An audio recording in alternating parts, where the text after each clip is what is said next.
nga toog xam nga ni li taxoon nga jóg di xeex jar na ko ndax imagine leen ñun bu ñu yegsiwul woon ci réew mi fan la réew mi di jëm dañuy xëy rek ñu ne réew mi nekk na ci faillite totale réew mi kenn mënatu fee parce que bor bi egg na foo xam ne déficit bi egg na foo xam ne corruption bi egg na foo xam ne te gëm naa ni ñi fi nekk di wax yépp nag sañ-sañ bi ñu am ñun ci def li ñu def nii xayma réew bi ba xam fu mu toll waaye am fitu ne fii la toll te xam ni buñ ko waxee amaana lenn ci partenaires yi dinañu xaw a téye seen bopp tuuti nëgatiku amaana loolu gëw mu ni am na benn homme politique boo xam ne ñemewoon na ko fi def ndax nag wax jee bër rek waaye ñoom ñëpp directement ou indirectement jaar nañu ci nguur di nga gis koo xam ne ànd naag régime bi fi ne woon def fi ay at li ko merloo mooy nangu nañ li mu yoroon ci moom waaye musul dénoncé bi muy toog te xamoon na li fa xew léegi la wax yomb rek moo tax ma bëgg a delloo si Sénégalais yi ne leen li ñu yàlla defal ñun ñëpp nañ ko xam am ay njiit yu jub jafe na am ay njiit yu bëgg réew mi jafe na am ay biit yoo xam ne àdduna du dox ba ñu ne jël nañu fukki dërëm réew mi jafe na am ay jiit yoo xam ne dinañu taxaw ku munti doon ci àdduna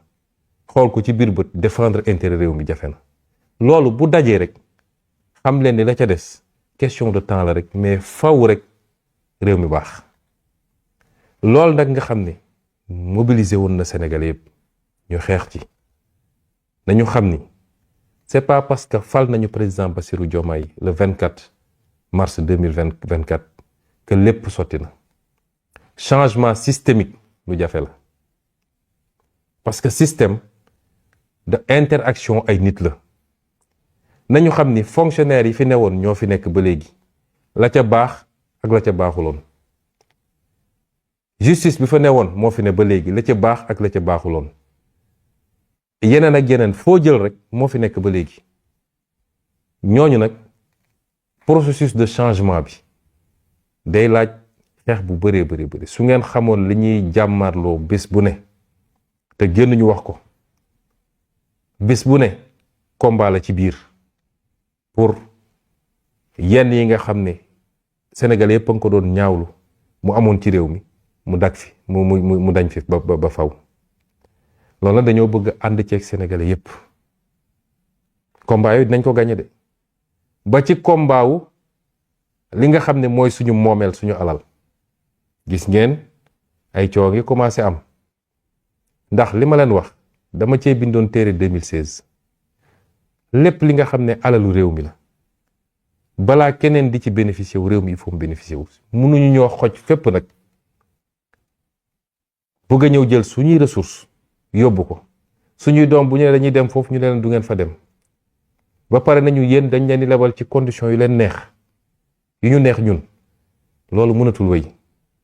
moo tax ci processus boobu la ñu nekk mooy li ñuy tuddee renégociation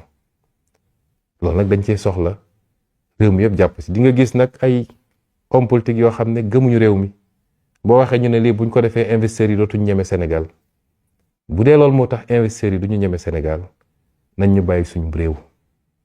bu ñuy bëggul ñeneen bëgg nañu réew mi léegi dafa àdduna mi léegi dafa ubbeeku bu Occident bëggul Asie bëgg na bu Asie bëggul Asie de l'Est bëgg nañ fii partenaires yi dañoo bëri faaw rek ñu fexe ba ñoom li ñu yàqoon ci jël suñu gaz joxe ko ci anam goo xam ne daanaka duñ ci am lu bëri def ko ci or bi def ko ci leneen ak leneen loolu il faut mu dellu suñu loxo lii mooy les grands chantiers am na sénégalais yu gëmul seen bopp gëmuñu ni loolu mën na ne ma dellu si feddali leen fii ni incha allahu dinañ ko def ba ni réewu arab yi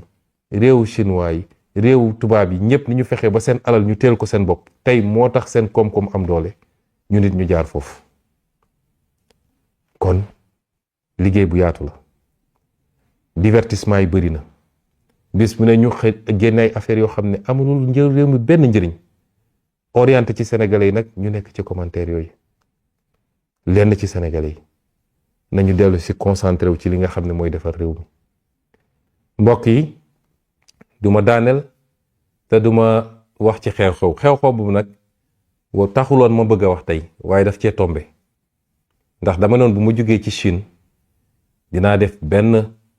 waxtaan ak Sénégalais yi ñu xam ni tey la Sénégal ëpp potentiel ëpp capacité waaye tey la gën a intéressé àdduna bi mennum Chine rek mën nañu régler suñuy problème yépp daanaka wala lu ci ëpp ndax province bi gën a tuuti ci Chine PIB am ñoom 22 provinces ñoom bi ci gën a tuuti li ñuy wax koom-koomam PIB am ëpp na fukki yoon bu Sénégal kon ñooñu xam nga ni doole bu bari lañu am te bokk na ci li ñu waxtaan ak ñoom président Xi Jinping kontaan ci mooy 8 pôles de développement yi nga xam ne ñu ngi koy defar bu ñu paree benn bu nekk am jumelage économique laa wax nag ak benn province su Chine ci seeni homme d'affaires ci seeni baykat ci seeni secteur numérique pour mu doon échange boo xam ne day jëm ci luy tabax koom et non pas seulement échange culturel doonte culture bi am na ci solo kon fi may daanelee mooy waxtaan bi dafa tombeek nag xew-xewu jamono mooy li xew tey ci Cour suprême li ma bëgg a njëkk wax mooy man maa bind ministre de la justice man maa ko bind le 5 mars lettre yaa ngi nii ne ko bépp dossier boo xam ne daf ma concerné woon ci wàllu justice dama bëgg justice jël responsabilité am ñu traité dossier yooyu parce que li fi xew duñ ko fàtte ba faaw de ndax yàq na lu bari ci réew mi te dara waralu ko lu dul ay magistrat yu ñu teg loxo ci ñii ñu jox leen ay terrain ñii ñu jox leen ay alal ñii ñu dig leen lii ne leen def leen loo xam ne day jalgati yoon dara waralu ko lu dul jël tout un appareil pour ne benn nit muy Ousmane Sonko du nekk candidat ci mim réew loolu nag buñ ko bàyyee mu romb noonu te mu andi lu bari ci réew mi bàyyi bakkan rot ci bàyyi nit ñu tëj leen ci kaso ak yeneen nañu xam ni tôt ou tard dina amaat noonu la amee ci bakkan yi ñu boom te foofu la ñuy xaaree justice bi bakkan yi ñu boom nit yi ñu torturé alalu réew mi nga xam ne ay nit jël nañ ko muy ay milliards yooyu yëpp ñu ngi ciy xaar justice bi waaye man maa ko bind en tant que citoyen parce que ñun lu ñu wax dañ koy def man musuma woo magistrat yàgg naa leen ko wax nee naa leen ku ñu fi jàpp ñu ne Sonko la man musuma woo ab magistrat du juge du procureur amul kenn ku may woo ne ko defal lii ci dossier bi xam ngeen li tax ma def loolu dama bëgg am sama indépendance di observer justice bi comme sénégalais yépp nag ba bu dee li ñu def jaarul yoon man maay njëkk a génn taxaw critiquer ko parce que man poste premier ministre tënkuma xam naa fu may nekkee premier ministre xam naa fu may nekkee citoyen xam naa fu may nekkee président de parti politique te Sonko bi ngeen xamoon démb ak barki dem moo fi nekk ba léegi état du ma changer poste du ma changer ndax amu ci bu ci fees sama bët looloo tax nag bu ma toogoon naan magistrat defal lii ëllëg mënumaa génn ne maa ngi critiquer boo ko defee ñu ne la pourtant yaa doon intervenir ci dossier sàngam moo tax du ma woo kenn mais am naa sañ-sañ en tant que citoyen ñu jël ay dossier créer ay dossiers yu dul jeex créer dañ fi dossier terrorisme dossier viol dossier tentative de coup d'état créer fi dossier diffamation dossier falsification de documents administratifs lépp ñu créé ko fi defe naa li ñu teg sama ndodd ci diir bu gàtt boobu kenn mësu koo dund loolu nag duma ko ba sénégalais am nañu sañ-sañu ñu jël dossier yooyu traité ko xool leen dossier bi taxoon ñu ne dañ ma condamné par contumace moo tax nit booy defal dëgg ndax tey justice ridicule na ci dossier boobu ndax ba léegi nee nañu la taxoon ñu arrêté ma ba jàpp ma du dossier boobu kon ba léegi man contumace sax premier ministre Sénégal samay passeport yu ñu téye woon ba léegi dew ma ko jëli dew ma kenn ne jox ma sama passeport waaye fekk nañ ma sama bureau defal ma passeport diplomatique lépp ne ma tukkil justice ci boppam mooy discréditer boppam su dee duma contumace war nañ ma ñëw arrêté bu dee contumace ba jeex na war nañu ubbiwaat dossier atte ko. justice ci boppam moo néewal boppam doole te lan moo ko andi mooy ay magistrat ni mu amee magistrat yu jub yu dëggu te gis nañ ko ci jamono jooju noonu la amee magistrat yu doy waar yu dëng nangu politiciens yi di leen digal di leen instrumentaliser. man wax naa leen su ngeen déggee sax ku ñëw andil leen muy juge muy procureur ne leen lii ci premier ministre ju wala ci président de la république waxul dëgg ndax duñ leen mus a sant lu moyoog yoon lu waroog yoon wala lu waroog sax éthique wala moral na nit ñi jël seen responsabilité. moo tax ma bind ministre de la justice moo koy bind dama ko bind en tant que citoyen ne ko tous les dossiers waaye nañ ko def traitement équitable ndax dañoo créer lu mat 10 dossiers teg ko sama ndodd man ma déposé lu ëpp 6 plaintes ñu jël samay plainte laxas ko teg ko fële kenn mu see instruire benn plainte ba pare def cabale contre moi. kon su ngeen di traité da ngeen di traité à charge et à décharge samay plainte na ngeen ko génne ngeen instruire ko de la même manière. bi ma ko bindee mu tontu ma moom daanaka le 26 mars bi ma tontoo le 26 mars am lu mu wax ne man sama fonction premier ministre dina tax yenn yi jafe ma tontuwaat ko man le 2 avril lettre yaa ngi nii ma ne ko monsieur le garde des Sceaux premier ministre bi dafa am fële citoyen Ousmane Sonko am fii citoyen Ousmane Sonko moo la ne nañu seetal ay dossier te bàyyiwuma ci benn dossier nag parce que man amul lu ma ragal gannaaw yàlla am dégg naa ñenn ñi naan waaye dossier bi man amul dossier bu ma ragal parce que gisuma dossier bu ñu ma mën a condamner amul ndax musuma tooñ gisuma ko kon lu may ragal ay magistrat lay ragal déet magistrat bu def lu dul yoon ñu taxaw ne ko lii nga def lu yoon kon ma ne ko benn sama avocat moo la bindoon en tant que avocat buy défendre son client booy tontu bindal nga de tontu sama avocat bul ma bind man en tant que premier ministre. ñaareel bi j'étais écrit en tant que citoyen bis bu ñu ma convoqué tribunal fële laay teg premier ministre bi ma dox ndànk dem tribunal kon dama bëgg dossiers yi ngeen leeral ko ba mu leer nañ mais à charge et à décharge samay dossiers yi ma déposé woon pour complot te ñu cité ci génne ay preuves yu leer nañ na ngeen ko instruire de la même manière ak yeneen yi nga xam ne def nañ ma ko bii dossier ci la bokkoon ma fàttali leen ni dossier bi ci la ñu écarté sama candidature ci tappale moo tax li xew tey man bettuma parce que même cour suprême bi la avec les mêmes magistrats dañuy rafetal ndax bëgguñu weddi seen bopp mais je tenais à ce que ñu yegg fii te lii ce n'est que la première phase ku jàpp ni dossier bi jeex na jeexagul te dossier bi nag amul benn rapport ak sama candidature man li des ci sama dund bu soobee yàlla élection moo bokkul maa ci bëggul bokk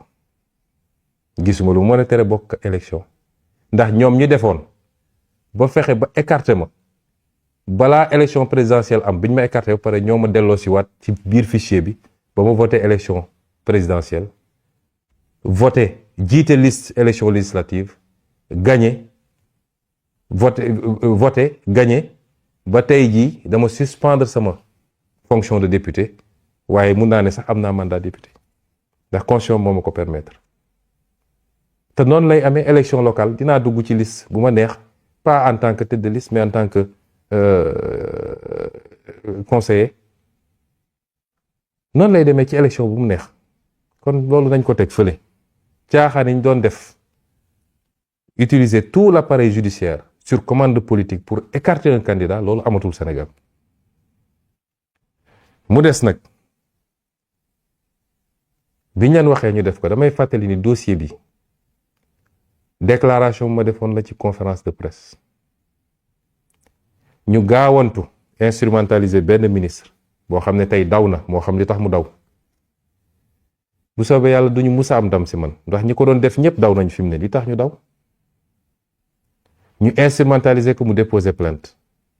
ñu accélérer procédure bi te musuñu maa may ma egg tribunal. yéen a ngi fàttaliku bu ma daan dem tribunal ci corniche bi lañ may attaqué, gazé ma, toj sama oto. musumaa dem tribunal, def nañu dossier ba mu jeex, musumaa fekke, musuñu maa may fu ma défendre ba cour suprême. ba ñuy def cour suprême maa nga Cap Manuel bii tëdd, fa lañ ko defee. dossier bi première instance ba cour suprême, sénégalais yëpp toog seetaanandoo li xew, ñëpp xam ni dañ doon tappale. tout le circuit première instance ñu fexe ba am condamnation, ñu ne condamnation boobu doyu leen parce que ça ne me rend pas inéligible, terew ma nekk candidat. ñu yóbbu ko cour d'appel, ñu gaaw enrôler, respecté wuñu sax délai yi. jóge ci lool ci li ñuy wax diffamation ne 200 millions laa war a fay,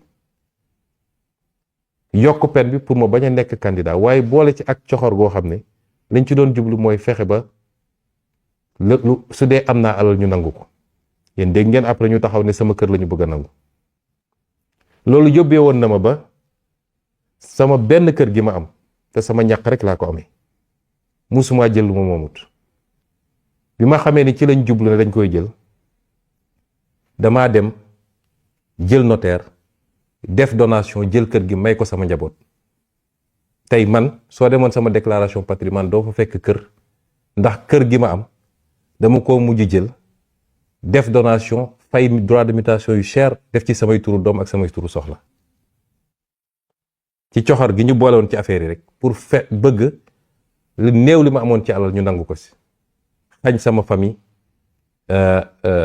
héritage, ba pare jaare foofu tere sama candidature. moo tax ma ne dossier bi commencé gul sax, parce que mënul demee noonu. ñu ne dañ ma poursuivre pour falsification de document administratif faux. ba cour suprême ni mu fa demee, yéen gis ngeen ni keroog bi cour suprême di dem nañu Ziguinchor, amuñu fa ndam. ñu dellu siwaat Ndakaaru, amuñu fi ndam. ñu fexe nu ne ñu fexe ko ba dem cour suprême. fan la mujje? gis ngeen li xew keroog cour suprême. bañ na ba kenn ci juge yi fa newoon, nga xam ne toujours maa ngi koy rendre hommage, di jigéen ju jàmbaare, bi ñu paree dafa ne du ma signer lii parce que xam ngeen ni lii jaaduwut. loolu rek doy na ci vice de procédure. tey ñooñu ñoo dajewaat tey ne duñu prononcé wu ci fond bi, mais jàpp nañ ni comme question de forme et de fait rek la ñuy wax, ñoom jàpp nañ ni la gars yi defoon dara amu ci. ñoom xam nañ ne ñu wax tegul yoon. mais loolu dafa weesu. man soo gisee ma nekk ci yooyu par principe la, parce que fi mu ne dama nekk ci yeneen orientation, mais dossier bu ma mus a concerné naa ko topp ba mu jeex. loolu ñu waxoon ñoom, rapport baa ngi nii. xam nga yàlla dafa mën a àtte. pré rapport baa ngi nii, rapport baa ngi nii. rapport IGF bi taxoon ma wax mi ngi nii. passage bi ma liiroon ba ñoom ñiy tëb lappi mi ngi nii. lépp a ngi nii te dinañ ko rendre public sénégalais yëpp gis. donc sur un mensonge boo xam ne ñoom ñi ko def ñëpp xam nañ ne lii du dëgg. juge yu ko def xam nañ ne lii du dëgg. procureur bi doon argumenté xam nañ lii du dëgg. ba ci cour suprême ñoom ñëpp xam nañ lii du dëgg. mais Macky Sall nee na leen kii warul nekk candidat. jaar ak ñoom fi mu war a jaar ak ñoom ñu ne kii du nekk candidat. kon lii mënuñu ko bàyyi mu dem. moo tax dès demain wax naa samay avocat nañu bind lettre monsieur le ministre de la justice ne ko des faits nouveaux ñu ngi nii. vous ne nous avez jamais laissé la possibilité ñu dem layoog tribunal. tey ministère des finances teg na suñu loxo les rapports yi nga doon nëbb. rapport 2018 rapport 2022 te li ci gën a neex mooy moom ministre des finances Amadou Ba moo signé ordre de mission bi mi ngi nii. moom ministre des finances Amadou Ba moo ko signé. lii justice bu ne woon ministre des finances sax dites-nous est-ce que ce rapport existe, dina am réponse bi. ci lii la ñu jaxasee réew mi yépp ci ay tappale. moo tax l'un de nos plus gros problèmes ba léegi dañul mooy la justice sénégalaise. ça c'est le citoyen qui parle te am naa sañ-sañ bi te maa ngi gis nag am na magistrat yu baax yu jub waaye suñu jàppee ni parce que prononcé nañ changement am na des na de. On a un gros problème avec la justice sénégalaise te faw rek justice bi dellu fu mu nekkoon ñun bu ñu demee ba ne du ñu jox ndigal justice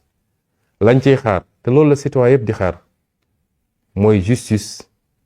yéeg à la hauteur de ce que les citoyens attendent. moo tax ci dossier bi comme ci dossier yëpp nag bu ñu tàyyiwul du ma tàyyi les Sénégalais ont le droit de savoir